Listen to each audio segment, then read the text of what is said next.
I know people are worried about the rising cost of living, and that's why we've taken significant action to support all families, with the most vulnerable in our society receiving around £1,200 of help.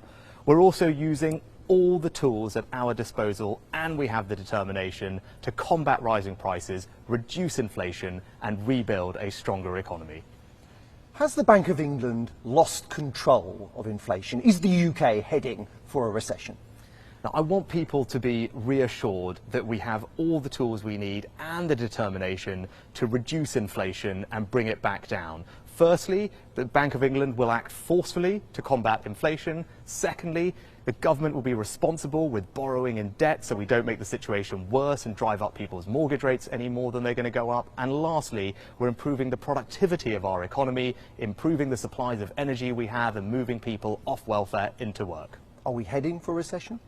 Look, forecasters will make their predictions, but I am confident that we're providing the right support to the economy at this time to help people ease through some of the challenges they're facing with the rising cost of living and rebuild a stronger economy for the long term.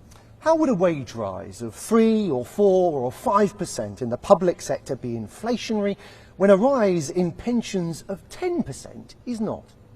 Well, it's right that we reward our hard-working public sector workers with a pay rise, but that needs to be proportionate and balanced with the need not to make the inflationary pressures worse and also to see what's affordable for the taxpayer. Now, the slight difference with pensions is pensions are not an input cost into the cost of producing goods and services we all consume, so they don't add to inflation in the same way. Well, OK, but for clarity, why should workers show pay restraint when you are giving pensioners a 10% rise in their incomes? Well, I think we're confusing two things because we already know what pensions are going to be for this year and people are speculating on what they might be next year. Now, we have a long-standing policy in place. Pension rates are decided in the autumn. We've had the triple lock in place for a long time, which protects pensioners because they are among the most vulnerable in our society.